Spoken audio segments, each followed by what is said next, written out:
praise that you get to inspire someone. Everybody gets to, have an idea of what to do after you're done talking. All right, so I'll leave you to that. Can you introduce yourself, please? Can you tell me Yeah, who you are? yes. My name is Sandra. First of all, thank you for inviting me. Yes, my pleasure. My name is Sandra Okay. Travale. I am a nurse. I have been a nurse for 21 years and have been a Houston resident for a little longer than that. I don't want to date myself, so. Yes, and have been a Christian since age 6. That's amazing. That's amazing. Wow. All right, thank you for that. So how did you get into the nursing field? Can you tell us, what inspired you to be a nurse? Yeah, so it was an interesting journey because what happened was I had a child that was premature, and I was in the hospital while she was being taken care of, and I observed what the nurses were doing, and I asked questions and things like that, and they all encouraged me Wow. to follow the path, to go to school, and so once she was stable, and I took her home, and I started the journey. Wow, that's inspiring. So what do you have in mind to do before you got inspired to be a nurse? Like, as young ladies, as you just had a baby, then definitely there will be plans of, okay, once I have this baby, I want to go into this, I want to go into that. So what do you have in mind before the incident that made you want to be a nurse? So probably I can go back to my early childhood. Okay. Two things in my life inspired me to follow something in the medical field. Nice. First, my mother died when I was 8 years old. Okay, wow. So, and she died of a heart attack at age 32, which is kind of unusual for a young, healthy person. And so that kind of laid a foundation. So you actually wanted to do something in the medical line, but you didn't really know what. Is that what it means? Yeah. But I think the second thing that kind of inspired me to become, a nurse was an experience I had when I was a kid. I was living in Central America. Okay. And there was, back then, some boats that were called the Logos boats, and they were like missionary boats that went from country to country, and they stopped at churches, and they have a group of either nurses or doctors, and they would help people, That's amazing. So when I was living in Costa Rica, I spoke a little bit of English because I was born here, but then, when I was little, my parents took me to Costa Rica. Okay.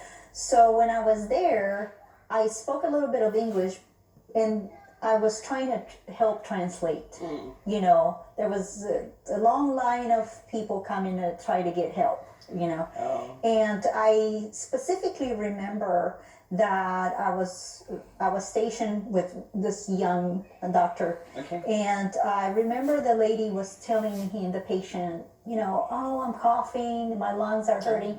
But back then I didn't know how to say lungs, And so I remember I told him, I don't know what it is in English, but I can draw it. Wow. And so I took a little sheet of paper and I drew it for him, and he was like, I got it. Wow. And then I was able to translate more. So I think those are the two things that kind of led me to follow. Wow. So what area of nursing are you into right now? What field, or how do you guys call it? What field? Well, as with every nurse, and I'm sure that your viewers, if they're nurses, they would know, every nurse always, most traditionally, kind of evolves in nursing, in their what they do. I started as a neonatal nurse. Okay. And then as I was working at St. Joseph Hospital. Okay. And then once I kind of felt like I knew a little bit sufficient about that, then I transferred to Herman because they're level more advanced. Oh, okay. And then I had an opportunity there to help when they were opening a unit, and it was a pediatric surgical unit. Oh. And then they closed that unit, and I became a pediatric intensive care nurse. So to make a long story short, I've worked in oncology, pediatric oncology, and most recently I'm working with a publisher. But because I'm in school to become a nurse practitioner. Wow. So what would you advise someone that's, that has a dream of like being a nurse? What would you advise? And the person's kind of getting discouraged. Maybe the person tried the first exam, didn't pass. Because, I hear some situations like that happen. So what would you advise? Like, this person wants this dream to be a nurse, but she's not getting there. What would you advise? If you've been there before, I don't know how many times you did your exam, but if you've been there, what would you say? I would say don't give up. Because sometimes, sometimes the first time that you attempt something, may not have been the right time for you. I would say try to figure out what were your failures, and attack it from that way. Awesome. Sometimes when you try things and you don't succeed, you get very discouraged and you don't try again. Definitely. But if you don't know if you're going to be able to succeed unless you put yourself out there again. Awesome. So, I think I once read a story about Abraham Lincoln. Okay. He ran for presidency 8 times. 8 times, I heard that. And then he made it on the 8th. I'm like, if he could do it with 8, if you had given up on the 7th, you wouldn't know you would win on the 8th. That's amazing. Right. That's so if you don't try, wow, you won't. So I would say just get organized. Okay. Try to set up a plan for yourself when you're studying. Okay. Try to set a plan. Set a time on a side every day. If the whole thing is overwhelming for you, just take it a little bit at a time. Break it down to smaller steps. Set yourself smaller goals so you can get to the big goal. That's amazing. So while you were studying nursing, were there situations like that you were almost giving up? Like, I'm tired. Do you have situations like that? Then how did you overcome that situation? To being as a mom? I was a new mom. Yeah. Okay. I have to tell you that I was on my knees a lot. Oh, wow. I prayed and prayed. The power of prayer is amazing. Wow. I think God carried me through, awesome. Because I had, not just a small child, then I got pregnant while I was in school, and I had the second child. So I remember sitting reading books and with my daughter playing, close to me, or running around me, and then my son, my 2-year-old, just with his little legs on top of my head, and I was like this reading. Wow. It was just, I don't know how I did it, but I have to say that God helped me. And of course, I did have some support with my husband who helped me. Okay. So if you are a single mom and you don't have a husband or support, maybe you have a mom, a sister, or somebody, family friend, a church group. There's always somebody willing to help, especially if you're trying to improve on yourself. All right, that brings me to say, in whatever you're doing, find a support system. So like she rightly said, there will be someone out there that will be there to encourage you. There will be someone out there that will be pushing you to go for the best. If you're married, if you have an amazing husband supporting you, that's amazing. You're single mom, you're single parent, you will have friends that believe in you. You have family members, your mom, your parents. So just get those support systems that are there positively.